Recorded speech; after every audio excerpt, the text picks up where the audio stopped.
Hi friends, welcome to மா TNPSC. நான் உங்கள் உமா. ஸோ இந்த வீடியோ பார்த்தால் நம்ம என்ன பார்க்க போறோம் அப்படின்னா 10th எக்கனாமிக்ஸ்ல லெசன் 5 தமிழ்நாட்டில் தொழில்துறை தொகுப்புகள் இந்த பாடத்தை தான் ஃபுல் அண்ட் ஃபுல் டீடைல்டாக பார்க்க போறோம். தெளிவாக கவனிங்க. இதில் ஸ்டோரி பேஸ் கண்டென்ட்டும் இருக்கும், அதே மாதிரி டேட்டா பேஸ் கண்டென்ட்டும் இருக்கும். ஸ்டோரி பேஸ்ல இருக்கக்கூடியதை நான் ஸ்டோரியா என்ன அப்படிங்கிறத சொல்லிடுறேன். டேட்டா பேஸ்ல இருக்கக்கூடியதை நீங்க என்ன பண்ணிக்கணும், பாயிண்டா நோட் பண்ணி வச்சுக்கோங்க. ரொம்ப முக்கியமான பாடம் இது. எதனால சொல்றேன் அப்படின்னா, இப்ப டிஎன்பிஎஸ்சிலே பாத்தீங்க அப்படின்னா தமிழ்நாடு பொருளாதாரம் சார்பா நிறைய கேள்விகள் கம்பல்சரியா மினிமம் 2ல இருந்து 3 கேள்விகள் கேட்டுருவாங்க.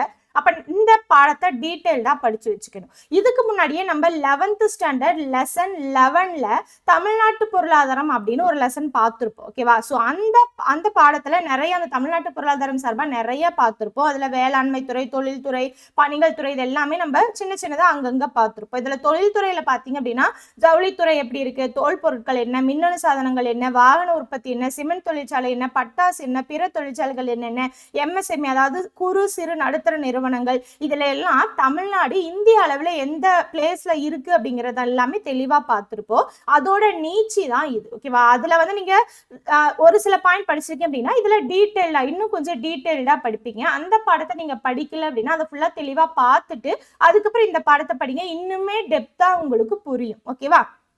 ஸோ இதில் என்னென்னலாம் இருக்கும் அப்படின்னா, இப்போ நார்மலாக டிஎன்பிஎஸ்சியில் தமிழ்நாட்டு பொருளாதாரம் அப்படிங்கிற அந்த பாடத்தின் சார்பாக, ஏன்னா தமிழ்நாடு தான் நடத்துது எக்ஸாம் அப்படிங்கும்போது தமிழ்நாட்டு சார்பாக நிறைய கேள்விகள் கேட்பாங்க இல்லையா? அதுலேயும் தமிழ்நாட்டு எக்கனாமிக்ஸ் சார்பாக பார்த்தீங்க அப்படின்னா மினிமம் 2ல இருந்து 3 கேள்வியாவது கேட்டுருவாங்க. அப்போ தமிழ்நாட்டு பொருளாதாரம், தமிழ்நாடு சார்பாக இருக்கக்கூடிய அந்த தொழில்துறை, வேளாண்மை துறை, இதை பற்றி எல்லாமே தெளிவாக டீட்டெயில்டாக படித்து வச்சுக்கணும். ரொம்ப ரொம்ப ரொம்ப ரொம்ப முக்கியமான பாடம் இது. ஓகேவா? தெளிவா புரியுதுங்களா? இப்ப நம்ம இந்த பாடத்துல என்னென்னலாம் பார்க்கலாம் அப்படிங்கறத பார்க்கலாம். ஓகேவா? அதாவது பாத்தீங்க அப்படின்னா ஆசியாவோட டெட்ராய்டு எது, குட்டி ஜப்பான் எது, ஏன் தமிழ்நாட்டை பாத்தீங்க அப்படின்னா தொழில் முனைவர் மாநிலம் அப்படின்னு சொல்றோம். இதை எல்லாமே நம்ம ஸ்டோரி பேஸ்ல பாத்திரலாம். அடுத்து நம்ம பார்க்க போறது என்ன அப்படின்னா தொழில்துறை தொகுப்பு அப்படின்னா என்ன, முதல்ல தொழில்துறை தொகுப்புனா என்னன்னு தெரியணும். அதுக்கப்புறம் பாத்தீங்க அப்படின்னா அதனால என்ன லாபம், அதுக்கப்புறம் பாத்தீங்க அப்படின்னா என்னென்ன தெற்கு பகுதி, மேற்கு பகுதி, தமிழ்நாட்டில் இருக்கக்கூடிய தெற்கு பகுதி, மேற்கு பகுதி, இந்த மண்டலங்கள் எல்லாமே என்னென்ன ஸ்பெஷலா இருக்கு. ஓகேவா? ஸோ தொழில்துறை சார்பா என்னென்ன நம்ம வந்து முன்னணியில இருக்கோம்.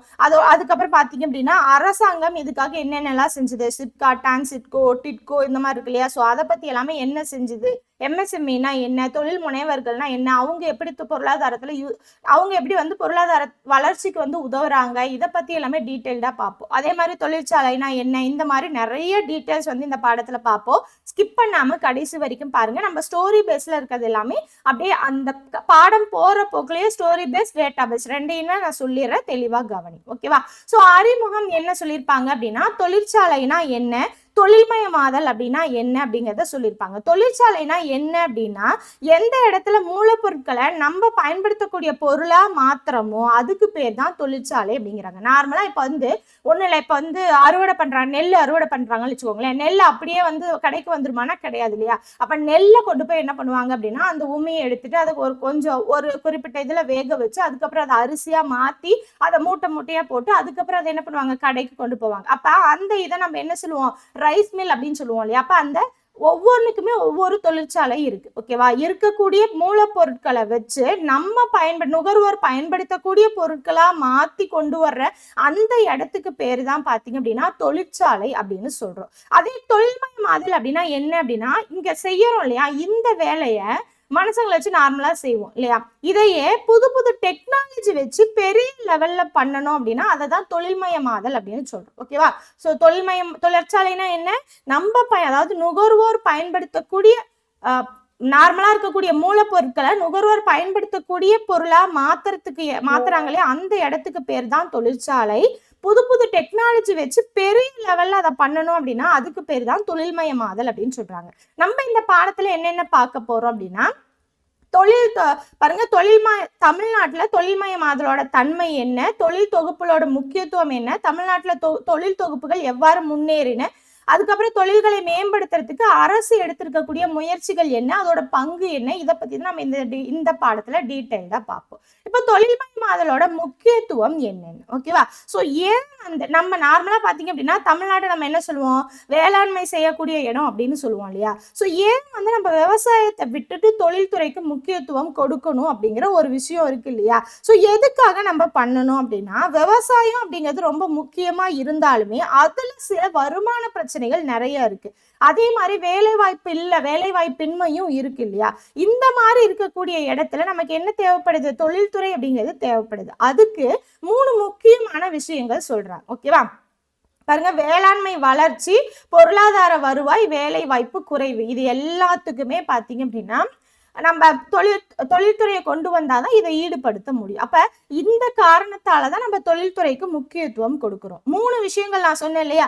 என்னென்ன அப்படின்னா, வருமானம் அதிகமாறதால சாப்பாடு வருமானம் அதிகமானாலுமே சாப்பாட்டுக்குன்னு நம்ம செலவு பண்ற அந்த செலவு அப்படிங்கிறது ஒண்ணுதான். ஓகேவா. ஒரு நாட்டுல இருக்கக்கூடிய மக்களோட வருமானம் அதிகமானா அவங்க என்ன பண்ணுவாங்க, மத்த ஆடம்பர பொருளுக்கு தான் அதிகமா செலவு பண்ணுவாங்க. ஆனா சாப்பாட்டுக்காக செலவு பண்றது என்ன ஆகும், அவங்க நார்மலா கம்மி சம்பளம் வாங்கினா எவ்வளவு செலவு பண்ணுவாங்களோ அதேதான் அதிகமான சம்பளம் வாங்கினாலும் செலவு பண்ணுவாங்க இல்லையா. அப்ப வருமானம் அதிகமானாலும் சாப்பாட்டுக்கு செய்யற செலவு கம்மியா தான் இருக்கும், ஆடம்பரத்துக்காக செய்யறது அதிகமா இருக்கும். அதுக்கப்புறம் விவசாயிக்கு லாபம் அப்படிங்கிறது கம்மிதான். இப்பெல்லாம் பாத்தீங்க, இது வந்து ஃபர்ஸ்ட் பாயிண்ட் இதுதான். அடுத்து பாத்தீங்க அப்படின்னா செகண்ட் பாயிண்ட் என்ன அப்படின்னா, இப்பெல்லாம் சாப்பாட்டு பொருளை தூரத்துல இருந்து கொண்டு வந்து அதை வந்து பதப்படுத்தி சீல் வச்சு விற்கிறாங்க இல்லையா. இந்த மாதிரி இருக்கக்கூடிய இடத்துல என்ன ஆகும் அப்படின்னா, நார்மலா ஒரிஜினலா இருக்கக்கூடிய அந்த பொருளோட விலை அப்படிங்கிறது இந்த மாதிரி பதப்படுத்தி சீல் வச்சு பேக்கெட் பண்ணி இந்த மாதிரி விற்கும் போது அதோட பொருளோட விலை அப்படிங்கிறது அதிகமாகும். அப்ப அதிக விலை கொடுத்து வாங்கினாலுமே அதை உற்பத்தி செஞ்ச விவசாயிக்கு என்ன ஆகும், அந்த காசு போய் சேராது. இடையில அந்த வேலை செய்யறவங்க, இடைத்தரகர்கள், இந்த மாதிரி இருக்கவங்களுக்கு தான் காசு அதிகமா போய் சேருமே தவிர உற்பத்தி செஞ்சவங்களுக்கு அந்த அமௌண்ட் அப்படிங்கிறது போய் சேராது. ஃபார் எக்ஸாம்பிள் இப்ப மீன் எடுத்துக்கலாம். கடல்ல மீன் பிடிக்கிறாங்க, கடலோர பகுதிகளில் மீன் பிடிக்கிறாங்கன்னு வச்சுக்கோங்களேன். அந்த கடலோர பகுதியில அவங்க கிட்ட இருந்து அப்படியே வாங்குறவங்க ரொம்ப மலிவான விலையில வாங்குவாங்க இல்லையா.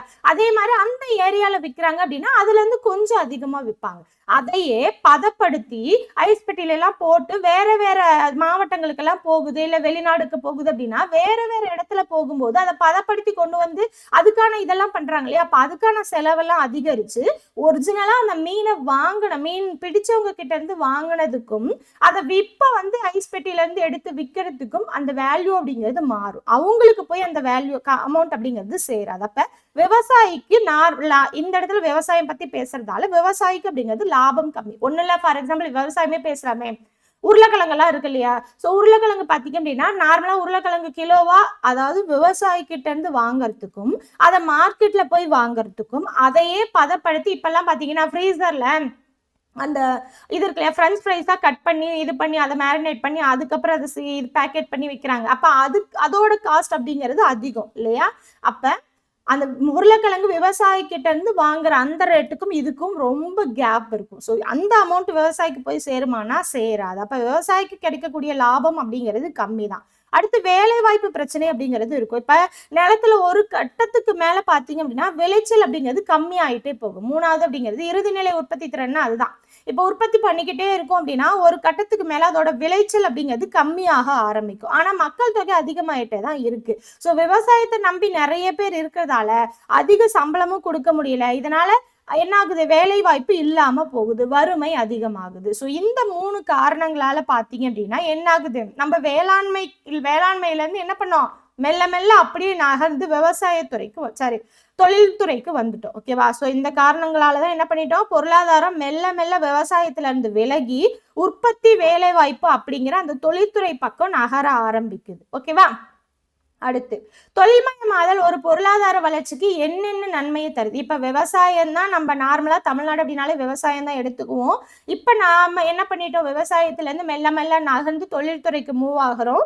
அப்ப தொழில்மயமாதல் எப்படி பொருளாதார வளர்ச்சிக்கு என்னென்ன நன்மையை தருது அப்படிங்கிறத பார்க்கணும் இல்லையா. நார்மலா பாத்தீங்க அப்படின்னா ஒரு நாடு பொருளாதாரத்துல வளரணும் அப்படின்னா மத்த உற்பத்தியாளர்களுக்கு தேவையான பொருளை உருவாக்குறது அப்படிங்கிறது ரொம்ப ரொம்ப அவசியமான ஒண்ணு. ஓகேவா. ஒண்ணுல இப்ப விவசாயமே செய்யறாங்க அப்படின்னாலும் அந்த விவசாயத்துல அந்த நிலத்துல உற்பத்தியை பெருக்கிறதுக்காக என்ன பண்ணுவாங்க, உரம் போடுவாங்க, டிராக்டர் யூஸ் பண்ணுவாங்க. அப்ப டிராக்டர் உருவாக்குறதுக்கும் அதோட பார்ட்ஸ் தயாரிக்கிறதுக்கும் உரங்கள் உருவாக்குறதுக்கும் வேற ஒரு தொழிற்சாலையை நம்பிதான் இருக்காங்க இல்லையா. அப்ப என்ன சொல்றாங்க அப்படின்னா, ஒரு நாடு பொருளாதாரத்தை வளரணும் அப்படின்னா மத்த உற்பத்தியாளருக்கு தேவையான பொருளை உருவாக்குறது அப்படிங்கிறது உள்ளீடுகள், அததான் உள்ளீடுகள்னு சொல்றாங்க. உருவாக்குறது அப்படிங்கிறது ரொம்ப ரொம்ப அவசியமானது அப்படிங்கிறாங்க. ஓகேவா. அதுக்கப்புறம் பாருங்க, தொழிற்சாலைகள் வர்றதால என்னென்ன நல்ல விஷயங்கள் நடக்குது அப்படின்னா இந்த இடத்துல 6 விஷயங்கள் சொல்லுவாங்க. ஓகேவா. சோ மொத்தமா 6 விஷயங்கள் இருக்கும். அதாவது விவசாயத்துல இருந்து ஏன் தொழில்துறைக்கு மாறணும் அப்படிங்கிறதுக்கு 3 விஷயங்கள் இருக்கும். தொழில்மயமாதலோட முக்கியத்துவம் 3 விஷயங்கள் இருக்கும். தொழில்மயமாதல் பொருளாதார வளர்ச்சிக்கு ஏன் முக்கியம், என்னென்ன நன்மையை கொடுக்குதுன்னு 6 பாயிண்ட் இருக்கு. நோட் பண்ணி வச்சுக்கோங்க. விவசாயத்துக்கு ஹெல்ப் பண்ணுது. இப்ப நான் சொன்னேன் இல்லையா, அதிக விளைச்சல் வரணும் அப்படின்னா உரம், டிராக்டர் இதெல்லாம் வேணும். இதெல்லாம் தொழிற்சாலை தான் தயாரிச்சு கொடுக்குது. இது ஃபர்ஸ்ட். செகண்ட் ஒண்ணு சேவைத்துறை வளர்ச்சி. அதாவது தொழிற்சாலைகள் அதிகமா பொருள் தயாரிக்கப்ப அதை விற்கிறதுக்கு மார்க்கெட் கொண்டு போகணும். மார்க்கெட் கொண்டு போறதுக்கு என்ன வேணும், டிரான்ஸ்போர்ட் வேணும். அதுக்கப்புறம் அமௌண்ட் இதுக்கு பாத்தீங்க அப்படின்னா பேங்க் வேணும். அப்ப சேவைத்துறை வளர்ச்சி அப்படிங்கிறது இதனால வளருது. ஓகேவா. தொழில்மயமாதல் நடக்கிறதால சேவைத்துறை அப்படிங்கிறது வளர்ச்சி அடையுது. அதுக்கப்புறம் விலை குறையுது. ஓகேவா. புது டெக்னாலஜி யூஸ் பண்ணி நிறைய பொருளை தயாரிக்கும் போது அந்த பொருளோட விலை அப்படிங்கிறது அதாவது குறையும். ஏன்னா உற்பத்தி அதிகரிச்சிருச்சு அப்படின்னாலே விலை கம்மியாயிரும். உற்பத்தி குறையுது அப்படின்னா தான் விலை அதிகரிக்கும். அப்ப புது டெக்னாலஜி யூஸ் பண்றதால இப்போ முதல்லாம் பாத்தீங்கன்னா ஏறு உழணும் அப்படின்னா அந்த 2 மாட்டை கட்டிட்டு உழுவாங்க இல்லையா, அதுவாகட்டும். அதுக்கப்புறம் அறுவடை பண்ற விஷயங்கள் ஆகட்டும். அறுவடை பண்றதுக்கு நிறைய பேர் நின்றுட்டு அப்படியே அறுத்துட்டே போவாங்க. அந்த மாதிரி விஷயங்கள் ஆகட்டும். அதை வந்து இதுல போட்டு அந்த அறுவடை பண்ணதுக்கு அப்புறம் அதை அடிச்சு அதுல இருந்து நெல் எடுத்து இதெல்லாம் மனுஷங்களே பண்ணுவாங்க. அப்ப அது வந்து நேரங்கள் இழுக்கும், நாட்கள் இழுக்கும். ஆனா இப்ப பாருங்க, அறுவடை பண்றதுக்கு ஒரு மிஷின் வந்துருச்சு. அந்த மிஷின் என்ன பண்ணும் அப்படின்னா அப்படியே அதுவே கட் பண்ணி உள்ள போட்டு அந்த நெல்லை மட்டும் எடுத்துட்டு மீதி இருக்க சக்கையை அப்படியே கீழே போட்டுட்டு போயிடும். ஓகேவா. அதுக்கப்புறம் அதை வந்து சுத்தி வச்சு ஒரு டிராக்டர் வந்து அதை எடுத்துட்டு போயிடும். அப்ப அந்த போர் அடிக்கிறதுன்னு சொல்லுவாங்க இல்லையா, அந்த வேலையே இந்த இடத்துல இல்லை. அவங்களுக்கான அந்த வேலையே இல்லாம போயிடுச்சு. ஓகேவா. அப்ப வேலை வாய்ப்பு, ஆட்களோட வேலை வாய்ப்பு அப்படிங்கிறது கம்மியாயிருச்சு. புரியுதுங்களா. விவசாயத்துல அதிகமா இருக்க அதாவது இப்ப நான் என்ன சொல்ல வந்தேன், புது டெக்னாலஜி யூஸ் பண்றதால சொல்ல வந்தேன் இல்லையா. சோ இந்த மாதிரி டெக்னாலஜி யூஸ் பண்றதால நிறைய விளைவிக்க முடியும். அப்ப என்ன ஆகும், அதனால வந்து பொருளோட விலை அப்படிங்கிறது கம்மியாகும். பொருளோட விலை கம்மியாச்சுன்னா மக்கள் என்ன பண்ணுவாங்க, பொருளை வாங்குவாங்க. அடுத்து வேலை வாய்ப்பு இப்ப நான் சொன்னதையே எடுத்துக்கோங்களேன். பட் அந்த மிஷினை வச்சு இது பண்றாங்க, அறுவடை பண்றாங்க அப்படின்னா அறுவடை பண்றதுக்கு ஒரு 4-5 பேர் ஒரு ஏரியா ஒரு இதுக்கு பண்றாங்க அப்படின்னா அவங்களோட வேலை போச்சு. அந்த வண்டி ஓட்டுறவங்கள ஒருத்தவங்களுக்கு தான் வேலை. ஓகேவா. அறுவடை பண்றவங்களுக்கு போச்சு. அதை போரடிச்சு நெல் எடுக்கிறவங்க அவங்களுக்கெல்லாம் வேலை போச்சு. அப்ப என்னாச்சு, ஒரு மிஷினை வச்சு இவ்வளவு வேலை பண்றதால என்ன ஆகுது அப்படின்னா வேலைகள் அந்த கொடுக்குற ஆளுங்களுக்கு கொடுக்கறது கம்மியாகும். ஓகேவா. சோ விவசாயத்துல அதிகமா இருக்கிற ஆட்களை இந்த தொழிற்சாலைக்கு வேலைக்கு எடுத்துக்கும். சோ அப்ப அங்க மீதி ஆகுறாங்க இல்லையா, அந்த மீதி ஆகிற ஆளுங்களை என்ன பண்ணிக்கலாம், தொழிற்சாலை அதிகமா இருந்தது அப்படின்னா அந்த தொழிற்சாலைக்கு அவங்களை வந்து வேலைக்கு எடுத்துக்கலாம். புரியுதுங்களா. அப்ப வேலை வாய்ப்பு அதிகரிக்குது. புரியுதுங்களா. சோ விவசாயத்துல வேலை வாய்ப்பு கம்மி ஆகுது. இதுவே தொழில்துறை நம்ம கொண்டு வந்தோம் அப்படின்னா அவங்க எல்லாத்தையும் நம்ம இங்க வேலைக்கு எடுத்துக்கலாம். அப்ப தொழில்துறை வர்றதால, தொழிற்சாலைகள் வர்றதால வேலை வாய்ப்பு அதிகரிக்குது. ஓகேவா. சோ விவசாயத்துல அதிகமா இருக்கிற ஆட்களை இந்த தொழிற்சாலைகள் வேலைக்கு எடுத்துக்கும். வேலை வாய்ப்பு உருவாக்குறதால இதோட முக்கியமான நோக்கமா இருக்கு. அதுக்கப்புறம் அதிக வருமானம். ஸோ ஓகேவா. ஸோ இது வந்து 4வது. 5வது பார்த்தீங்க அப்படின்னா அதிக வருமானம். டெக்னாலஜி மாற மாற தொழிலாளர்களோட வேலைத்திறன் அதிகமாகி அவங்களுக்கு அதிக வருமானம் கிடைக்கிறதுக்கான வாய்ப்புகள் இருக்கு. இதை நம்ம தொழில்நுட்ப மாற்றம், டெக்னாலஜி அதிகமாச்சுன்னா தொழில்நுட்ப மாற்றம் அப்படின்னு சொல்லுவோம். அப்ப அதிகமாக ஆக அவங்களோட வேலைத்திறன் அதிகரிச்சு அவங்களுக்கு அதிக வருமானம் வந்து கிடைக்குது. 6வதா பாத்தீங்க அப்படின்னா வருமானம் அதிகரிக்கிறதால அவங்களோட தேவை வந்து அதிகரிக்குது. இப்ப நமக்கு வருமானம் அதிகரிச்சுதான் என்ன பண்ணுவோம், நமக்கு தேவையானதை நம்ம வாங்கிக்குவோம். அப்ப பண்டங்கள் பணிகளை வாங்கறதுக்கான தேவை வந்து அதிகரிக்கும். அப்ப அதை வாங்குவாங்க. இது 6வது விஷயம். மொத்தமா 6 விஷயம். ஓகேவா. ஃபர்ஸ்ட் என்ன, விவசாயத்துக்கு ஹெல்ப் பண்ணுது. அதாவது விவசாயத்துல யூஸ் பண்ணக்கூடிய அந்த எக்ஸ்ட்ரா பார்ட்ஸ், அந்த உரம், அதுக்கப்புறம் டிராக்டர், இந்த மாதிரி இருக்கக்கூடிய விஷயங்களை தயாரிச்சு கொடுக்குது. அடுத்து சேவைத்துறை வளர்ச்சி ஆகுது. அந்த மாதிரி வரக்கூடிய பொருட்களை வேற இடத்துக்கு கொண்டு போறதுக்கு டிரான்ஸ்போர்ட், காசுக்காக பேங்க், இது எல்லாத்தையுமே வளர்ச்சி கொடுக்குது. அதுக்கப்புறம் பொருட்கள் புது டெக்னாலஜி யூஸ் பண்றதால பொருட்கள் அதிகரிக்குது. அப்ப விலை வந்து கம்மி ஆகுது. அதே மாதிரி புது டெக்னாலஜி யூஸ் பண்றதால விவசாயத்துல இருக்கக்கூடிய வேலையாட்களையும் நம்ம என்ன பண்ணிக்கலாம், அதிகமா இருக்கக்கூடிய வேலையாட்களை தொழில்துறைக்கு நம்ம வேலை வாய்ப்பு கொடுத்துக்கலாம். அதிகமா வருமானம் வரும். டெக்னாலஜி அதிகரிக்க அதிகரிக்க மாற மாற தொழிலாளர்களோட வேலைத்திறன் அதிகமாகி அவங்களுக்கு அதிக வேலை வாய்ப்பு, அதிக வருமானம் கிடைக்கும். ஆறாவதா, வருமானம் அதிகரிக்கிறதால பண்டங்கள் பணிகள் வாங்குறதுக்கான தேவை வந்து அதிகரிக்குது, அப்ப வாங்குவாங்க. சோ மொத்தம் 6 பாயிண்ட் நோட் பண்ணிட்டீங்களா? அடுத்து தொழிலகங்களோட வகைகள் என்னென்ன, மொத்தமா இந்த இடத்துல 3 இது கொடுத்துருப்பாங்க. ஓகேவா? சரி, 4 இதுல கொடுத்துருப்பாங்க. என்னென்ன அப்படின்னா, அதாவது பயன்படுத்துறவங்க யாரு, பயனர்கள் இருக்காங்க இல்லையா? சோ அந்த பொருளை பயன்படுத்துறவங்களை யாரோ அதை வச்சு தொழிற்சாலைகளை நம்ம வகைப்படுத்தலாம்.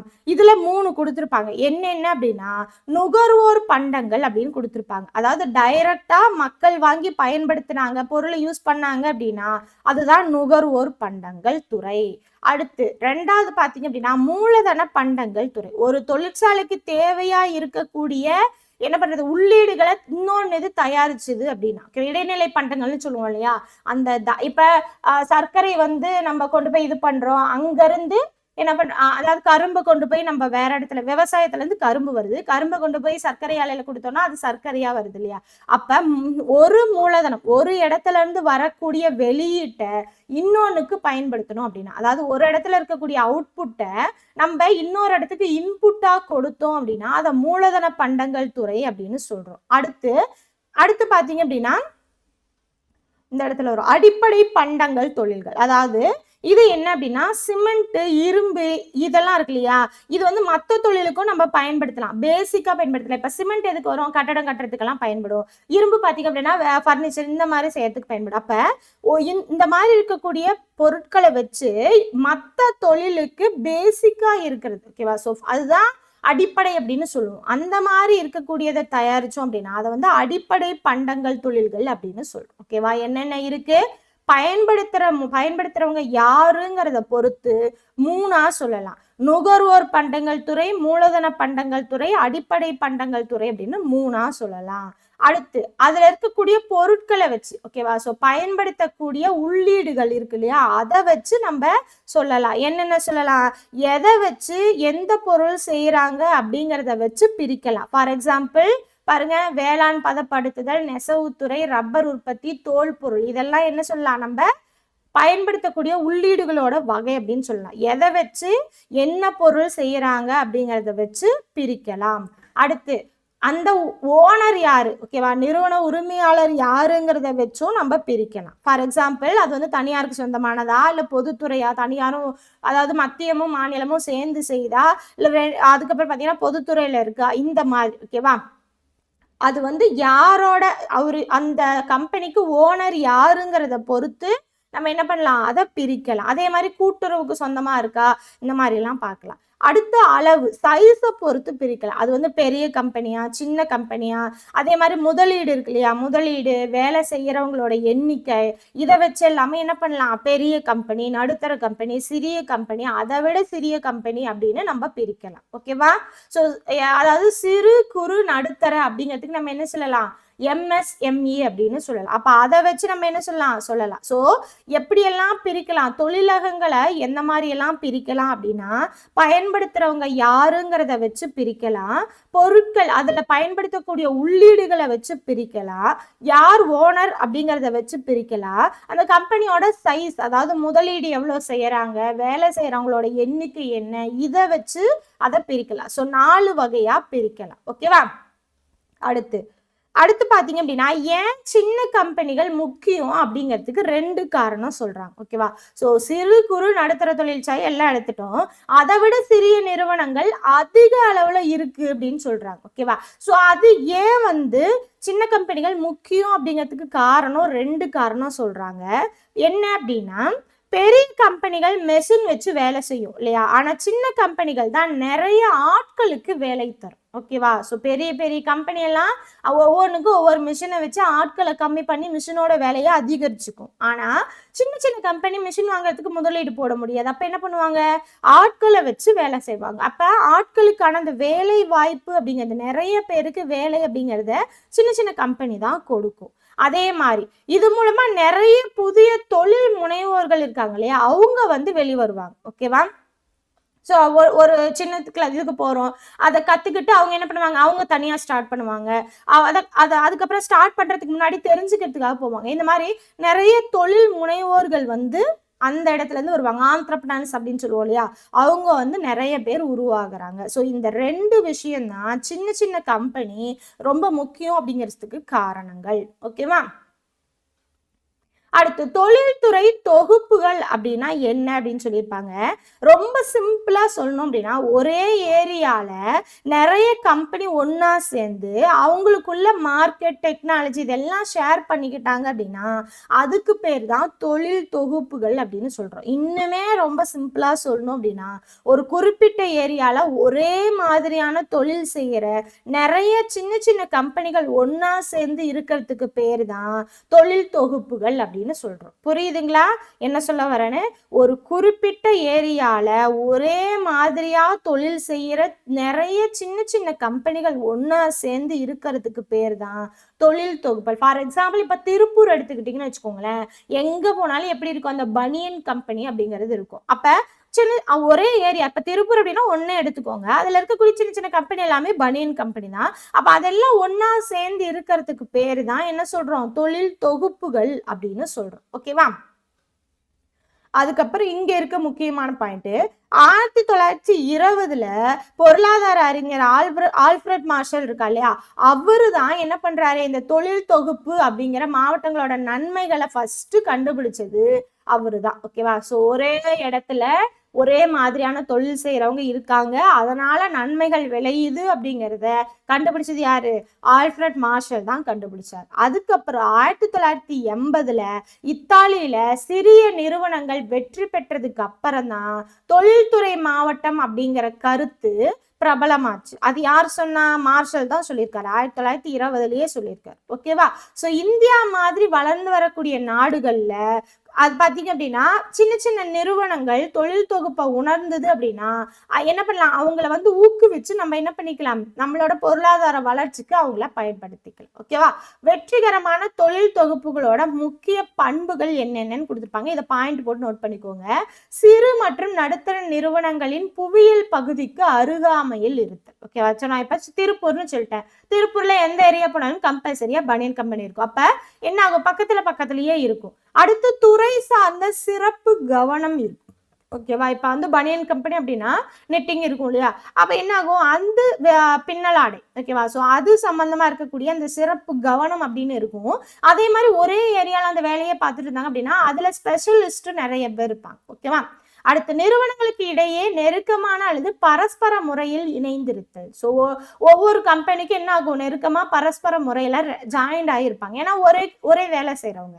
அடுத்து புத்தாக்கத்தினால் நிறுவனங்களுக்கு இடையேயான போட்டி. ஸோ ஒருத்தவங்க இன்னொருத்தவங்களுக்கு போட்டி போட்டு நம்ம அவங்களோட முன்னேறணும், நம்ம அவங்களோட முன்னேறணும், அப்ப என்ன ஆகும், புது புது டெக்னாலஜி யூஸ் பண்றது, புது புது ஐடியா யூஸ் பண்றது, இந்த மாதிரி அதே இதை எப்படி வந்து மேம்படுத்துறது அப்படிங்கிற அந்த போட்டி வந்து இருக்கும். அடுத்து நம்பிக்கையை எளிதாக்கக்கூடிய ஒரு சமூக கலாச்சார அடையாளம் வந்து இருக்கும். ஓகேவா? ஒரே இடம் ஒரே இது தயாரிக்கிறாங்க, அப்ப என்ன ஆகும், சமூக கலாச்சார அடையாளம் அப்படிங்கிறது இருக்கும். பல்வேறு திறமையான தொழிலாளர்கள் இருப்பாங்க அந்த ஏரியா. இப்ப திருப்பூர் இருக்கு அப்படின்னா திருப்பூர்ல இந்த மாதிரி ட்ரெஸ் தைக்கிறவங்க, இந்த மாதிரி இருக்க ஸ்பெஷலிஸ்ட் அப்படிங்கிறது அதிகமா இருப்பாங்க. அடுத்து சுய உதவி குழுக்கள் வந்து செயல்படும். ஒரே ஏரியால ஒரே சுய உதவி குழுனா என்ன, பெண்கள் சேர்றது. அப்ப வந்து பாத்தீங்க அப்படின்னா ஒரே ஏரியால இருக்கக்கூடிய ஒரே அந்த பொருளாதார அடிப்படையில் இருக்கிறவங்கள தான் தேர்ந்தெடுப்பாங்க. அப்ப சுய உதவி குழுக்கள் செயல்படும். அடுத்து வட்டார மற்றும் நகராட்சிகளுக்கு அரசோட ஆதரவு அப்படிங்கிறது கிடைக்கும். இது எல்லாமே முக்கிய பண்புகள், தொழில் தொகுப்புகள் வெற்றிகரமா இருக்கிறதுக்கான முக்கிய பண்புகள். ஓகேவா? அடுத்து இதுல முக்கியமான விஷயம் என்ன அப்படின்னா, இந்த தொகுப்புல கம்பெனிகள் ஒண்ணுக்கு ஒண்ணு பக்கத்துல இருக்கிறதால ஒருத்தவங்களுக்கு ஒருத்தவங்க போட்டி போட்டுட்டு உதவியும் செஞ்சுக்குவாங்க, புது புது ஐடியாக்களை பயன்படுத்துவாங்க. ஓகேவா? அடுத்து பாத்தீங்க அப்படின்னா தொழில் தொகுப்பு எவ்வாறு தோன்றுகிறது அப்படிங்கிறத பார்க்கலாம். தொழில் தொகுப்பு தோன்றதுக்கு பல காரணங்கள் சொல்றாங்க.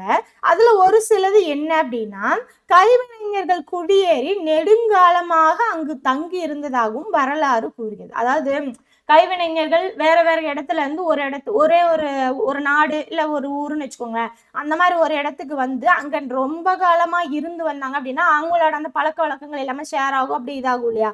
அதுதான் வந்து வரலாறு சொல்லுது அப்படின்னு சொல்றாங்க. அதே மாதிரி கைத்தறி நெசவு தொழில் வளர்ச்சி எல்லாமே இதுக்கு ஒரு சிறந்த உதாரணம் தான். ஓகேவா? ஸோ வேற வேற இடத்துல இருந்து வந்து அந்த இடத்துல அதை பரப்பி அவங்களுக்குள்ள அப்படியே இது பண்ணி பண்றதுதான் இது. ஸோ அதுல கைத்தறி நெசவு தொழில் வளர்ச்சி அப்படிங்கிறாங்க. அதுக்கப்புறம் ஒரு பெரிய நிறுவனம் ஒரு சில துறையில பெரிய நிறுவனம் நிறுவப்படும் போது என்ன ஆகுது அப்படின்னா அதோட உள்ளீடு பணிகளோட தேவையை கவனித்து கொள்றதுக்காக தொழில் தொகுப்பு நிறுவனங்கள் தோன்றக்கூடும். ஃபார் எக்ஸாம்பிள் இப்ப திருப்பூரே எடுத்துக்கிட்டீங்க அப்படின்னா திருப்பூர்ல பனியன் கம்பெனி இருக்கு அப்படின்னா அதுல இருந்து ஒரு சில ஜாப் ஒர்க்குக்காக சின்ன சின்ன கம்பெனிக்கு கொடுப்பாங்க இல்லையா? சின்ன சின்ன கம்பெனி ஜாப் ஒர்க் செய்யறதுக்காகனே அங்க வந்து உருவாகும். அப்ப அந்த மாதிரி தொழில் தொகுப்பு எல்லாமே இங்க உருவாகும் அப்படின்னு சொல்றாங்க. அதுக்கப்புறம் சில நேரத்துல ஒரு வட்டாரத்துல இருக்கக்கூடிய மூலப்பொருட்களை பயன்படுத்தி உற்பத்தியை ஊக்குவிக்க அரசாங்கம் முடிவு செய்யும். இது எல்லாமே தொழில் தொகுப்பு தோன்றுவதற்கு வழிவகுக்கும் அப்படின்னு சொல்றாங்க. ஓகேவா? அடுத்து தமிழ்நாட்டோட தொழில்மயமாதலோட முன்னேற்றம் பற்றிய வரலாறு என்ன அப்படிங்கிறத பார்ப்போம். ஓகேவா? இத வந்து நம்ம என்ன சொல்லலாம், 3ஆ சொல்லலாம். ஒண்ணு பழைய காலம், 2வது பாத்தீங்க அப்படின்னா பிரிட்டிஷ் காலம், 3வது பாத்தீங்க அப்படின்னா அதாவது தொழில்துறை வளர்ச்சி வந்துச்சு இல்லையா, அது புரட்சி வந்துச்சு இல்லையா, அதுக்கப்புறம் இருக்கக்கூடியதை சொல்லும். ஓகேவா? தமிழ்நாட்டுல பாத்தீங்க அப்படின்னா ரொம்ப பழமையான தொழில் சரித்திரம் அப்படிங்கிறது இருந்திருக்கு. கப்பல் கட்டுறது, இரும்பு தயாரிக்கிறது, எஃகு வேலை செய்யறது, நெசவு தொழில் செய்யறது, இது எல்லாமே நம்ம ஆளுங்க அப்பவே பின்னி பெடல் எடுத்திருக்காங்க. ஓகேவா? ஸோ நம்ம ஊரு கடல் பக்கத்துல இருக்கிறதால மற்ற நாடுகளோட வியாபாரம் பண்றது நமக்கு ரொம்ப ஈஸியா இருந்துச்சு. ஓகேவா? ஸோ இது எல்லாமே பழைய காலத்துல.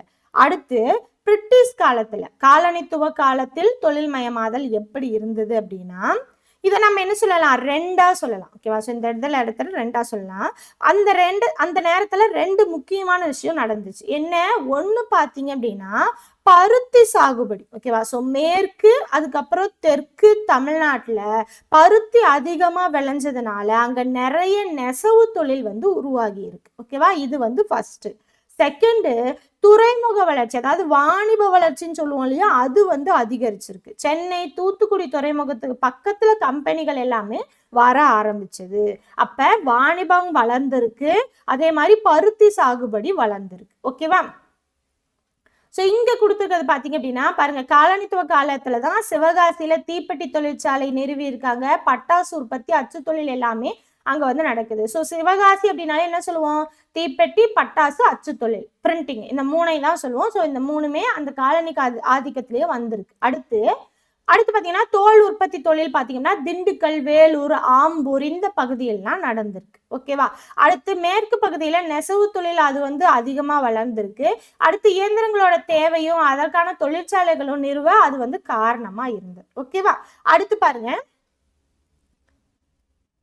அடுத்து பாத்தீங்க அப்படின்னா அந்த இது இருக்கு இல்லையா, பொருட்கள் இயந்திரங்களோட உதிரி பாகங்கள் பழுது பார்த்தல், அதை உற்பத்தி செய்யறதுக்கான சிறிய அளவிலான தொழிற்சாலைகள் என்னாச்சு, அதிக அளவுல வளர்ச்சி அடைஞ்சிருக்கு. 1930ல தமிழகத்தோட மேற்கு பகுதியில நீர்மின் சக்தியில இருந்து மின்சாரம் உற்பத்தி செஞ்சதால பல முக்கிய தொழில்கள் வளர்ச்சி அடைந்திருக்கு. நிலத்தடி நீரை உறிஞ்சி அதை பயன்படுத்தி எண்ணெய் இயந்திரத்துக்கு அனுமதித்து மின்சாரம் கிடைச்சதால வேளாண்மை தொழில் விரிவடைந்ததோட எண்ணெய் இயந்திரங்களோட தேவையும் அதிகரிச்சிருக்கு. இத காரணமா தான் என்ன சொல்றாங்க, இது பாத்தீங்க அப்படின்னா எண்ணெய் இயந்திர உதிரி பாகங்கள் பழுது பார்க்கக்கூடிய தொழிற்சாலைகளும் அதிக அளவுல உருவாயிருக்கு. ஸோ ஒரு தொழில் உருவாகுது, ஒரு மிஷினரி கொண்டு வர்றோம் அப்படின்னா அந்த இயந்திரங்களை பழுது பார்க்கறதுக்கு இன்னொரு தொழிற்சாலை வரும், அந்த இதுல யூஸ் பண்ணக்கூடிய ஒரு இயந்திரங்கள் உருவாக்குறதுக்கு ஒரு தொழிற்சாலை வரும், இந்த மாதிரி நிறைய தொழிற்சாலைகள் வரும். ஸோ இது எல்லாமே காலனியத்துல வந்தது. ஓகேவா?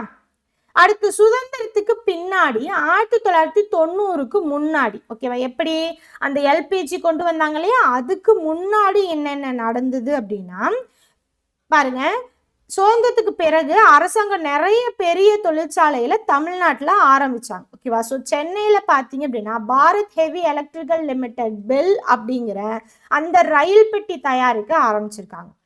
ஒரு நிமிஷம் மாத்தி சொல்லிட்டேன், இது வந்து திருச்சி. சென்னையில். ஆக்சுவலி சென்னையில் பார்த்தீங்க அப்படின்னா இன்டெக்ரல் கோச் ஃபேக்ட்ரி ICF அப்படிங்கிற ரயில் பெட்டி தயாரிக்க ஆரம்பிச்சாங்க. திருச்சியில பெல் அதாவது பாரத் ஹெவி எலக்ட்ரிக்கல் லிமிடெட் பாரத மிகு மின் நிறுவனம் வந்துச்சு. ஆவடியில ராணுவ தளவாடங்கள் தயாரிக்கிற கம்பெனி வந்திருக்கு. அசோக் லேலண்ட்ல இருந்து அதுக்கப்புறம் பார்த்தீங்கன்னா start and Motors car company சென்னைக்கு வந்திருக்கு. இதனால சென்னையை நம்ம உதிரி பாகங்களோட நகரம் அப்படின்னு நம்ம சொல்றோம். ஓகேவா, இதெல்லாம் வந்துச்சு. அதுக்கப்புறம் பாருங்க 1973 எஃகு உற்பத்தி செய்யறதுக்காக சேலத்துல இரும்பு எஃகு ஆலை கொண்டு வந்திருக்காங்க. 1950 பெரிய நிறுவனங்களுக்கு வாகன கூறுகளை வழங்குறதுக்கு சிறிய மற்றும் நடுத்தர அளவிலான நிறுவனங்கள் வந்திருக்கு. ஆவடியில தொழில் தோட்டங்கள் நிறுவியிருக்காங்க.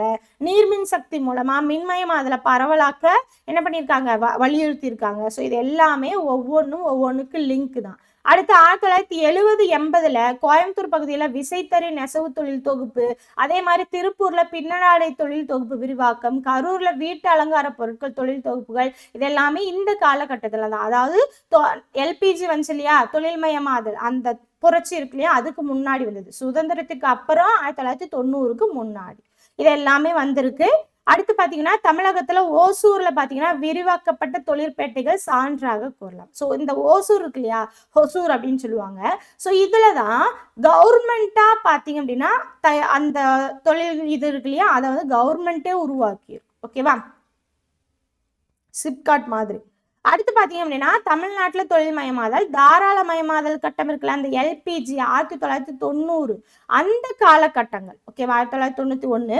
ஸோ அந்த காலகட்டங்கள் இந்த LPG அப்படிங்கிறது 1991 வந்தது. இது 90க்கு அப்புறம். ஓகேவா, ஸோ என்ன வந்தது அப்படின்னா போட்டி போட்டு ஸ்டேட் என்ன பண்ணியிருக்கு பாருங்க, வெளிநாட்டு முதலீடை ஈர்க்கிறதால மாநிலத்துக்குள்ளேயே போட்டி வந்துச்சு. இதனால கம்மி விலையில நிலம், வரி வசூல் இது எல்லாமே அரசாங்கம் கொடுக்க ஆரம்பிச்சுது. அடுத்து தமிழ்நாட்டுல சர்க்கரை, சிமெண்ட், தொழிற்கருவிகள், கெமிக்கல் லிஸ்ட் ரொம்ப பெருசு. ஆனா முக்கியமா வாகன தொழில், ஆட்டோமொபைல்ஸ், இன்ஜினியரிங், அதுக்கப்புறம் டெக்ஸ்டைல், லப்பரு, தோல் பொருட்கள் எல்லாமே நம்ம ஊர்ல தான் இந்தியாவிலேயே முன்னணி இடத்துல இருக்கு. இன்னைக்கு இந்தியாவிலேயே மற்ற மாநிலங்களோட தமிழ்நாட்டுல தான் அதிக எண்ணிக்கையிலான தொழிற்சாலைகள் இருக்கு. வேலைக்கு ஆட்களை தயார் பண்றதுல இருந்தும் நம்ம மாநிலம் முன்னோடியில தான் இருக்கு. ஓகேவா, இது எல்லாமே சொல்லியிருப்பாங்க. ஸோ ஒன்ஸ் ரீட் பண்ணீங்கன்னா தெரியும், நான் சொல்லியிருக்க விஷயமே தான். சும்மா ஒன்ஸ் ரீட் பண்ணிக்கோங்க முடிஞ்சதுக்கு அப்புறம். அடுத்து பார்த்தீங்க அப்படின்னா தமிழ்நாட்டில் பாருங்க, தமிழகத்துல அனைத்து பகுதிகளிலும் 13 மாவட்டங்கள்ல 27 தொழில் தொகுப்புகள் பரவி இருக்கு அப்படின்னு சொல்றாங்க. அதே மாதிரி மாநிலத்தோட சாலைகள், ரயில் போக்குவரத்து, வான்வழி போக்குவரத்து, முக்கிய துறைமுகங்கள் எல்லாத்துலயும் போக்குவரத்துல நன்கு வளர்ச்சி அடைஞ்சிருக்கு அப்படின்னு சொல்றாங்க. ஓகேவா, ஸோ இது எல்லாமே ரொம்ப முக்கியமான விஷயங்கள். ஒரு நிமிஷம். அடுத்து தமிழ்நாட்டோட முக்கிய தொழில்துறை தொகுப்புகள், அதோட சிறப்புகள் என்னென்ன அப்படிங்கிறத பார்க்கலாம். ஓகேவா, ஃபர்ஸ்ட் வாகன தொழில் தொகுப்புகள். வாகனம் அப்படின்னாலே ஆட்டோமொபைல்ஸ் அப்படின்னு சொல்லலாம். ஆட்டோமொபைல்ஸ் அப்படின்னாலே சென்னை ஃபர்ஸ்ட் ஞாபகம் வந்துடும். ஓகேவா, ஸோ சென்னையோட கெத்துன்னே சொல்லலாம். ஆசியாவோட டெட்ராய்டு அப்படின்னு நம்ம எதை சொல்றோம், சென்னையை தான் சொல்றோம். எதுக்காக அப்படி சொல்றோம் அப்படின்னா அமெரிக்காவில் டெட்ராய்டு அப்படிங்கிற ஒரு இடம் பார்த்தீங்கன்னா கார் உற்பத்தி செய்யறதுக்கு மிகச்சிறந்த இடம். அதே மாதிரி இங்கேயும் கார் உதிரி பாகங்கள் தயாரிக்கிறதால நம்ம சென்னையை ஆசியாவோட டெட்ராய்டு அப்படின்னு சொல்றோம். ஓகேவா, அடுத்து பார்த்தீங்க அப்படின்னா இங்கே என்னெல்லாம் இருக்குது அப்படின்னா பாருங்க, ஹுண்டாய், ஃபோர்டு, டைமஸ் இந்த மாதிரி இருக்கக்கூடிய நிறைய ஆட்டோமொபைல்ஸ் எல்லாமே சென்னையில் உற்பத்தி செய்கிறாங்க. உதிரி பாகங்கள் எல்லாமே உற்பத்தி செய்கிறாங்க. அடுத்து ஹொசூர்ல பார்த்தீங்க அப்படின்னா தானியங்கி தொகுப்பு இருக்கு. இது டிவிஎஸ், அசோக் லேலண்ட் இந்த மாதிரி தொழிற்சாலைகள் எல்லாமே இயக்கி வருது. கோயம்புத்தூர்ல தானியங்கி தொகுப்பா அது வளர்ந்து வருது. பெரிய கம்பெனிகள் டிவிஎஸ், அசோக் லேலண்ட் மட்டும் இல்லாம ஹுண்டாய், ஃபோர்ட், நிசான் மாதிரி வெளிநாட்டு கம்பெனிகளும் என்ன பண்றாங்க, நம்ம தமிழ்நாட்டில் உற்பத்தி செய்யறாங்க. மெயினா சென்னையில சொல்லலாம். அதே மாதிரி ஹொசூர், கோயம்புத்தூர்ல பாத்தீங்கன்னா டிவிஎஸ், அசோக் லேலண்ட் பிளான்ட் எல்லாமே இருக்கு.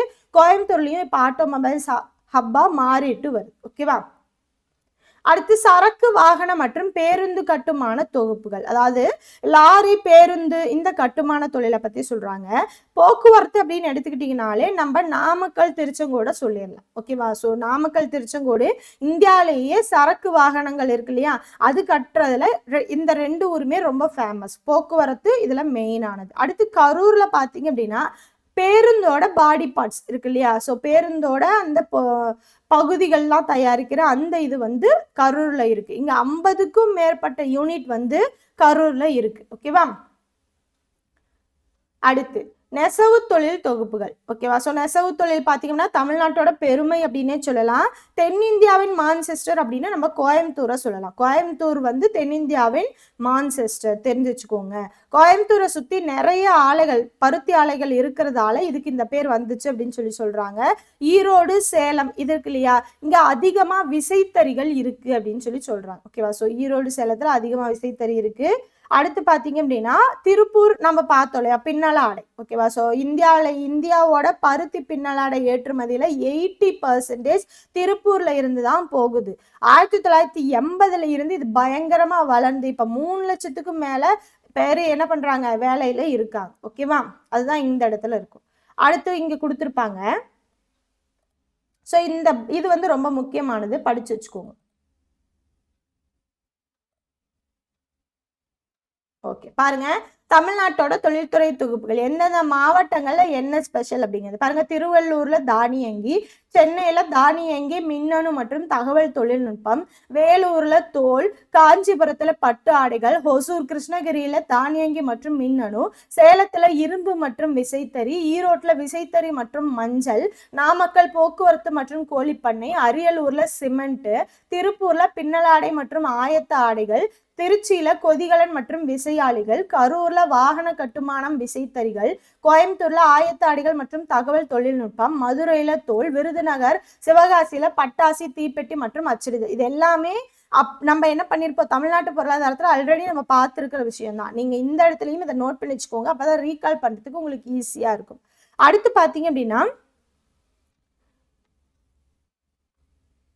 இங்க பாருங்க என்ன சொல்லியிருப்பாங்க அப்படின்னா, இந்த இடத்துல பாருங்க, வாகன கட்டுமான தொழில்நுட்பம் தவிர மேசை, துணி, திரைச்சீலை, படுக்கை விரிப்புகள், துண்டு, வீட்டு அலங்கார பொருட்கள் இது எல்லாத்தையும் ஏற்றுமதி செய்யக்கூடிய இடமா என்ன இருக்கு, கரூர் இருக்கு.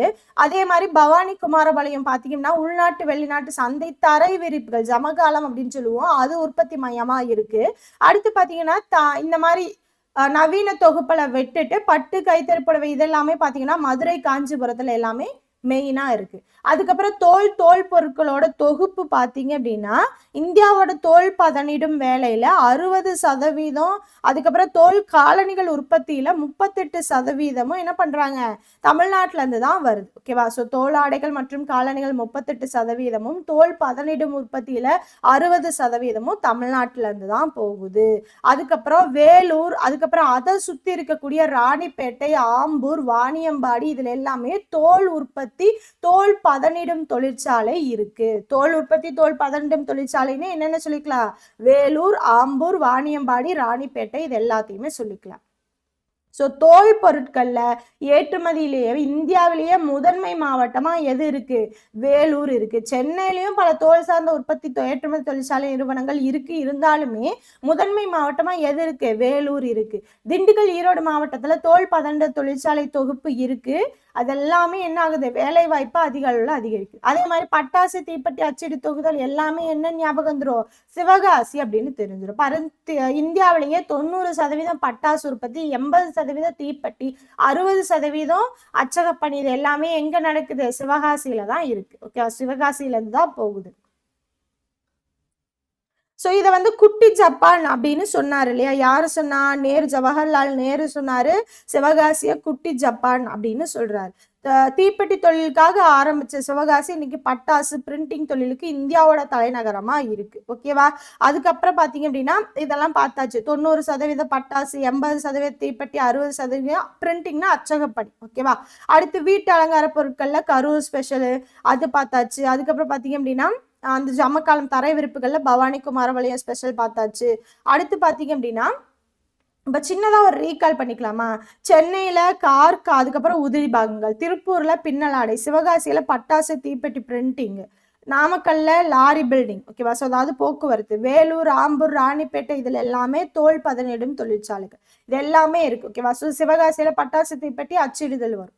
ஸோ இந்த மாதிரி பாயிண்டாக நோட் பண்ணி படிச்சிட்டிங்க அப்படின்னா உங்களுக்கு ஈஸியாக இருக்கும்.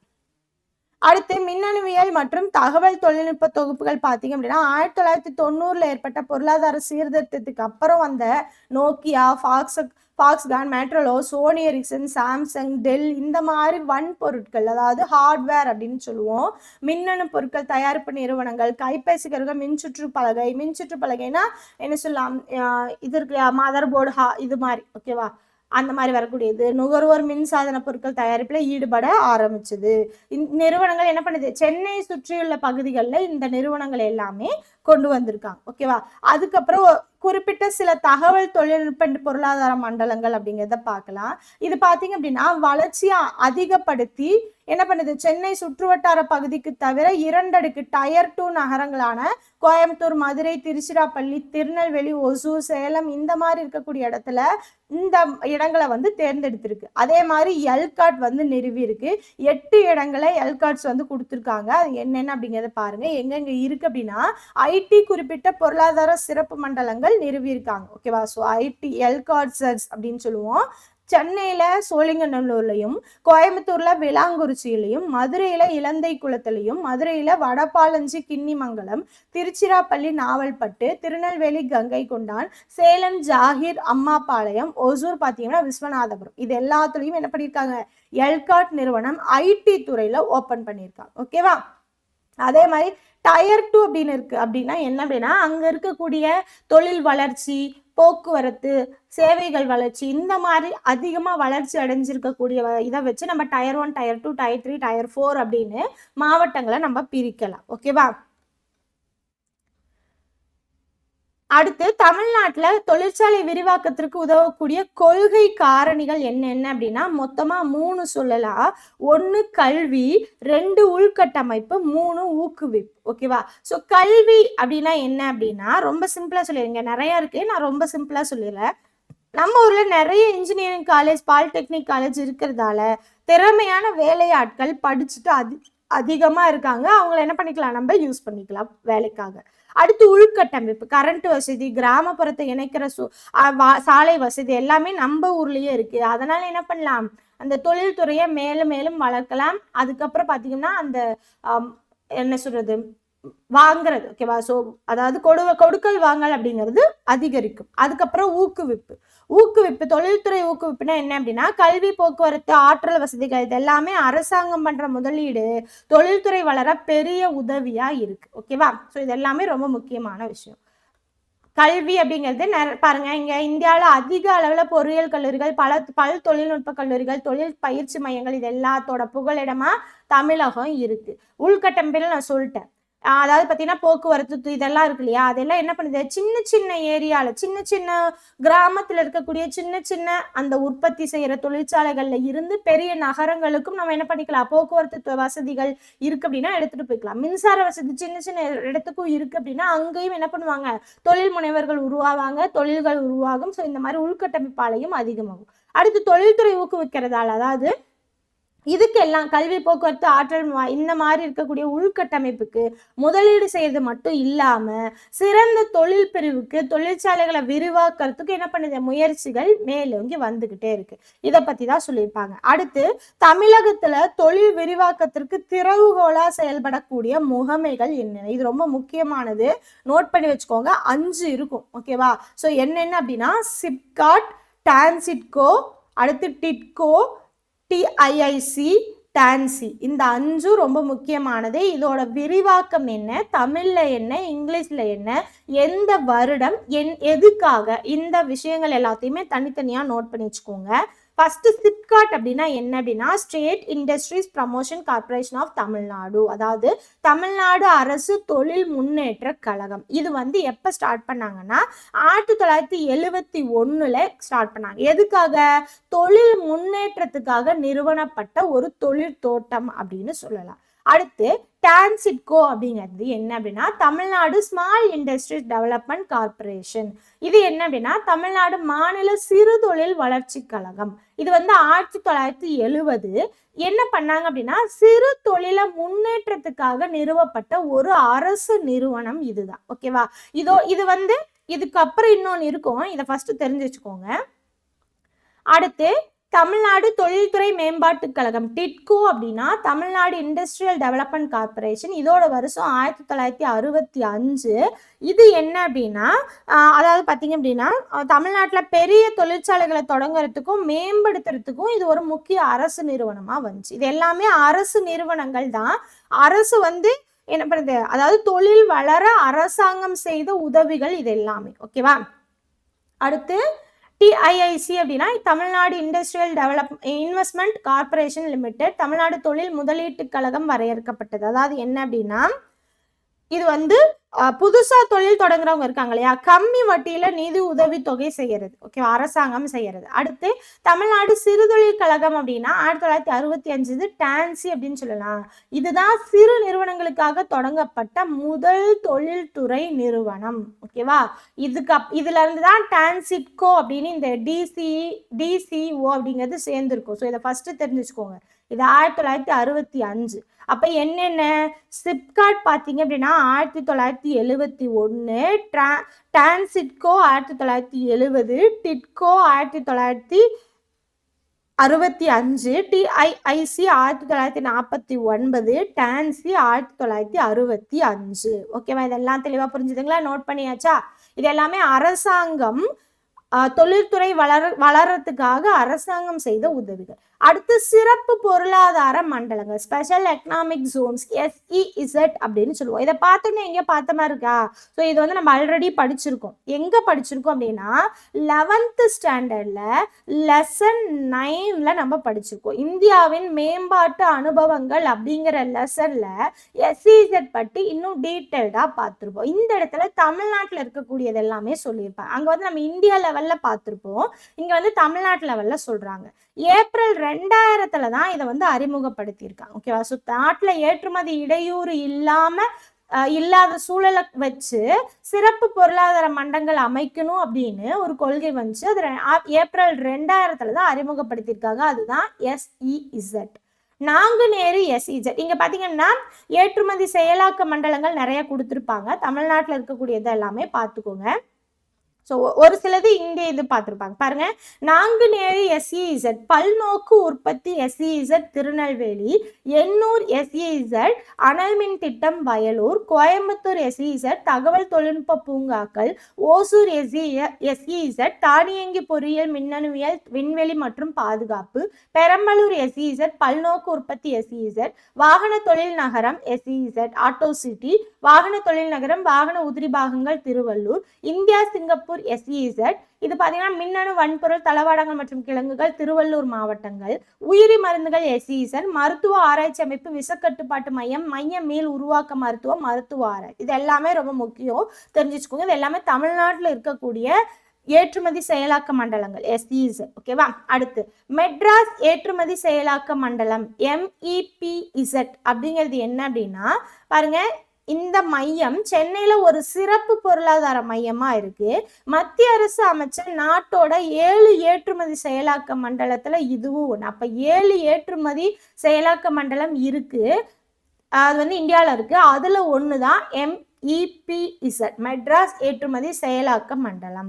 இது பார்த்தீங்க அப்படின்னா அந்நிய நேரடி முதலீட்டை ஊக்குவிக்கிறதுக்கும் அந்நிய செலாவணியை ஈட்டுறதுக்கும் வட்டார பகுதியில் அதிக வேலை வாய்ப்பை உருவாக்குறதுக்கும் எப்போ கொண்டு வந்திருக்காங்க? MEPZ அப்படிங்கிறது 1984 கொண்டு வந்திருக்காங்க. இதோட தலைமையகம் சென்னை அடுத்து தாம்பரம் GST சாலையில இருக்கு. ஓகேவா. ஸோ அப்ப MEPZ-ஓட தலைமையகம் எங்க இருக்கு? தாம்பரம் GST சாலை. இது வந்து எப்ப வந்தது? 1984. ஸோ இந்த மாதிரி இயர்ஸ் கொடுத்துருக்கிறது, எந்த மாவட்டத்துல எந்த தொழில் வந்து முக்கியத்துவம், இதெல்லாமே ரொம்ப முக்கியமானது. பாயிண்டா நோட் பண்ணி வச்சுக்கோங்க. ஓகேவா. அடுத்து தொழில்மயமாதலோட பிரச்சனைகள் என்னன்னு. ஓகேவா. ஸோ இது பார்த்தீங்க அப்படின்னா ரொம்ப வந்து நம்ம என்ன பண்றோம், ஒரு நிமிஷம். இது பார்த்தீங்க அப்படின்னா என்ன அப்படின்னா தமிழ்நாட்டோட சிறந்த தொழில்மயமான மாநிலமா, இந்தியாவோட சிறந்த தொழில்மயமான மாநிலமா தமிழ்நாடு இருந்த போதிலும் என்னென்ன சவால்களை சந்திக்க வேண்டி இருக்கு அப்படின்னா, கெமிக்கல்ஸ், அதாவது வேதிப்பொருட்கள் தயாரிக்கிறாங்க இல்லையா, அதுவாகட்டும், நெசவு தொழில், தோல் தொகுப்புகள், தோல் பதனிடும் தொழிற்சாலை இதெல்லாம் இருக்கு இல்லையா, இதுல இருந்து வெளியேற கழிவுகள் பார்த்தீங்க அப்படின்னா நம்மளோட சுகாதாரத்தை கெடுக்குது. ஓகேவா? ஸோ இது ரொம்ப முக்கியமான பாயிண்ட். இப்ப தொழிற்சாலைகள்லாம் இருக்கு அப்படின்னா அதோட வேஸ்டேஜ்ல என்ன பண்ணுவாங்க, நீர்நிலைகள்ல இது பண்ணுவாங்க, இல்லைன்னா நிலத்துக்கு அடியில பண்ணுவாங்க. அப்ப நிலத்தடி நீர் மாசாகும், வரக்கூடிய நீர்லாம் மாசாகும். இப்ப இந்த திரவுகளை எல்லாம் சேரும் போது அதை ஒட்டி நீரை நம்பிதான் விவசாயம். அப்ப அதை நம்பி இருக்கக்கூடிய அந்த விவசாய நிலங்கள் பாலாகும். இந்த மாதிரி இருக்கிறதால என்ன ஆகும், இது வந்து மிகப்பெரிய பிரச்சனையா இருக்கு. என்னதான் நம்ம முன்னோக்கி இருந்தாலுமே இது எல்லாமே டிராபேக். அதே மாதிரி நம்ம என்ன பண்றோம், நிறைய வந்து தொழில்நுட்பங்களை பயன்படுத்துறதால வேலை வாய்ப்பு அப்படிங்கிறது கம்மியாகும். ஓகேவா? ஸோ அப்ப 2 பாயிண்ட். ஒண்ணு, அந்த அந்த திரவ கழிவுகள் எல்லாமே தொழிற்சாலைகள்ல இருந்து திரவ கழிவுகள் எல்லாமே வெளியேறதால நீர்நிலை நிலங்கள் எல்லாமே மாசுபடுது. அடுத்து பாத்தீங்க அப்படின்னா அதிகமான தொழில்நுட்பங்கள் பயன்படுத்தி தொழிற்சாலைகள் பயன்படுத்துறதால நம்ம என்ன பண்றோம், வேலைக்கு ஆட்கள் வந்து கம்மியா யூஸ் பண்றோம். அப்ப வேலை வாய்ப்பு அப்படிங்கிறது கம்மியாகும். ஓகேவா? அடுத்து ஸ்டார்ட் அப் இந்தியா திட்டம், இது நோட் பண்ணி வச்சுக்கோங்க, இது ரொம்ப முக்கியம். ஜனவரி 16, 2016 வந்திருக்கு. ஸ்டார்ட் அப் இந்தியா திட்டம் அப்படின்னா என்ன அப்படின்னா, இது பாத்தீங்க அப்படின்னா இந்தியாவோட ஒரு முன்முயற்சி திட்டம் அப்படின்னு சொல்லலாம். ஸோ இந்திய அரசோட ஒரு முன்முயற்சி திட்டம் அப்படின்னு நம்ம எதை சொல்லுவோம், ஸ்டார்ட் அப் இந்தியா திட்டத்தை சொல்லுவோம். இதோட முக்கியமான நோக்கம் என்ன அப்படின்னா, தொழில் தொடங்குறதுக்கு தொடக்க முயற்சிகளை ஏற்படுத்துறது, வேலை வாய்ப்பை உருவாக்குறது, வளங்களை உருவாக்குறது, இது எல்லாமே இதோட முக்கிய நோக்கம். ரொம்ப சிம்பிளா சொல்லணும் அப்படின்னா, கம்பெனியோட ஐடியா டெக்னாலஜிக்கு இது வந்து ரொம்ப ரொம்ப முக்கியத்துவம் கொடுக்குது. ஸ்டார்ட் அப் இந்தியா எதுக்கு முக்கியத்துவம் கொடுக்குது, ஒரு கம்பெனி ஸ்டார்ட் பண்றோம் அப்படின்னா எந்த மாதிரி கம்பெனி ஸ்டார்ட் பண்றோம், அதுக்கான ஐடியா என்ன, அதுக்கான என்ன டெக்னாலஜி யூஸ் பண்றோம், இந்த மாதிரி விஷயங்களுக்கு முக்கியத்துவம் கொடுக்கிறது ஸ்டார்ட் அப் இந்தியா திட்டம். ஜனவரி 16, 2016. அடுத்து ஸ்டாண்ட் அப் இந்தியா திட்டம் ஏப்ரல் 5, 2016. ரெண்டுமே 2016 தான், நோட் பண்ணிக்கோங்க. ஒன்னு ஜனவரி, ஒன்னு ஏப்ரல். ஓகேவா? ஸோ ஸ்டாண்ட் அப் இந்தியா திட்டம் அப்படின்னா என்ன அப்படின்னா, இது பட்டியலின இல்லைன்னா பழங்குடியின மக்கள் இருக்காங்க இல்லையா, அவங்க கடன் பெறத்துக்கும் பெண்கள் கடன் பெறத்துக்கும் குறைஞ்சபட்சம் 10 லட்சத்துல இருந்து 1 கோடி வரைக்கும் ஒரு வங்கிக்கு ஒருவர் அப்படிங்கிற வகையில என்ன பண்றாங்க, கண்டிப்பா கொடுத்தே ஆகணும் அப்படிங்கிறது. ஓகேவா? ஸோ இந்த இடத்துல கிரீன்ஃபீல்ட் என்டர்பிரைஸ் நிறுவனம் அமைப்பதற்காக அப்படின்னு கொடுத்துருப்பாங்க. கிரீன்ஃபீல்ட் என்டர்பிரைஸ் நிறுவனம் அப்படின்னா என்ன அப்படின்னா, ஏற்கனவே இருக்கிற ஒரு கம்பெனியை விலைக்கு வாங்க கூடாது, அதே மாதிரி அதோட பிரான்ச்சை வந்து நம்ம யூஸ் பண்ணக்கூடாது. இந்த மாதிரிலாம் இல்லாம முழுக்க முழுக்க புதுசா ஒரு தொழிலை இல்லைன்னா நிறுவனத்தை ஆரம்பிக்கிறதுக்கு பேரு தான் கிரீன்ஃபீல்ட் என்டர்பிரைஸ். ஓகேவா? புத்தம் புதுசா ஸ்டார்ட் பண்ணணும். ஓகேவா? ஸோ இந்த புத்தம் புதுசா ஸ்டார்ட் பண்றதுக்காக அந்த லோன் அப்படிங்கிறது கொடுப்பாங்க இல்லையா, ஸோ அமௌண்ட் அப்படிங்கிறது கொடுக்குறாங்க. 10 லட்சத்துல இருந்து 1 கோடி வரைக்கும் கொடுக்குறாங்க. அதுவும் பட்டியலின இல்லைன்னா பழங்குடியின மக்களுக்கும் பெண்களுக்கும் தர்றாங்க அப்படின்னா அதுதான் ஸ்டாண்ட் அப் இந்தியா திட்டம் அப்படின்னு நம்ம சொல்லுவோம். ஜனவரி 5, 2016. ஓகேவா?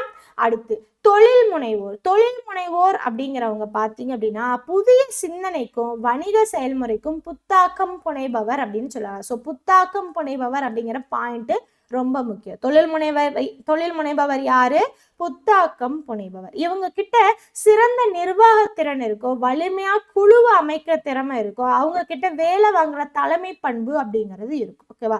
ஸோ சிம்பிளா சொல்லணும் அப்படின்னா புதிய ஐடியாவோட பிஸ்னஸ் பண்றவங்களால தான் நாட்டுக்கு வருமானம் வருது, நிறைய பேருக்கு வேலையும் கிடைக்குது, அவங்க கம்மி விலையில மக்களுக்கு தரமான பொருட்களை கிடைக்க செய்யறாங்க. ஓகேவா? புரியுதுங்களா? இது எல்லாமே தொழில் முனைவோர் அப்படின்னு நம்ம சொல்லலாம், புத்தாக்கம் புனைபவர். அடுத்து தொழில் முனைவோரோட பங்கு என்ன, நாட்டோட பொருளாதார வளர்ச்சியில் முன்னேற்றத்துல தொழில் முனைவோரோட பங்கு என்னன்னு ஒரு 5 பாயிண்ட் கொடுத்துருப்பாங்க. ஒன்னொன்னா பாருங்க. தொழில் முனைவர் பார்த்தீங்க அப்படின்னா கிராமப்புற பின்தங்கிய பகுதிகளில் தொழிற்சாலைகளை தொடங்கி நாட்டோட பல்வேறு பகுதிகளுக்கு என்ன பண்றாங்க, வட்டார ஏற்றத்தாழ்வுகளை நீக்கிறாங்க.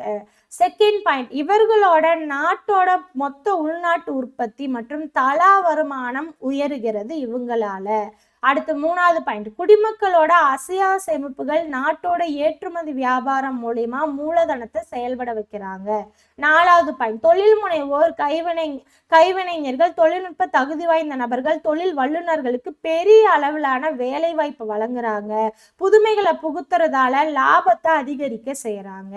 5வது பாயிண்ட், தொழில் முனைவோர் குறைஞ்ச விலையில சிறந்த தரமான பொருளை மக்களுக்கு கொடுக்குறாங்க. இதன் விளைவால என்ன ஆகுது, மக்களோட வாழ்க்கை தரம் மேம்படுது. ஸோ இது எல்லாமே தொழில் முனைவோர் மூலயமா நாட்டோட பொருளாதார வளர்ச்சிக்கு முன்னேற்றம் கிடைக்கும். அவ்வளவுதான். ஓகேவா?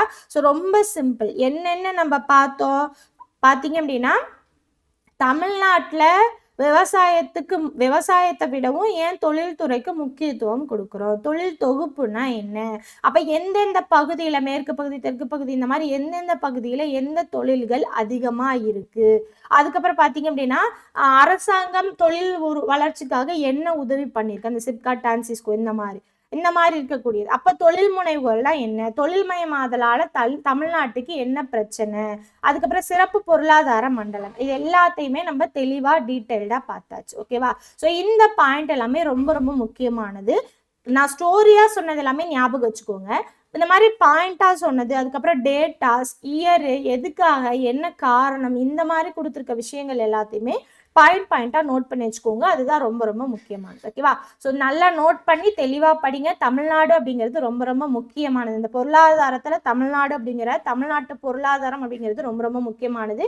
பாயிண்டா நோட் பண்ணி படி. ஓகேவா? ஸோ அடுத்து நம்ம வேற ஒரு கிளாஸோட பார்க்கலாம். இந்த கிளாஸ் எந்த அளவுக்கு யூஸ்ஃபுல்லா இருந்துன்னு சொல்லிட்டு கமெண்ட் பாக்ஸ்ல கமெண்ட் பண்ணுங்க. தேங்க்யூ.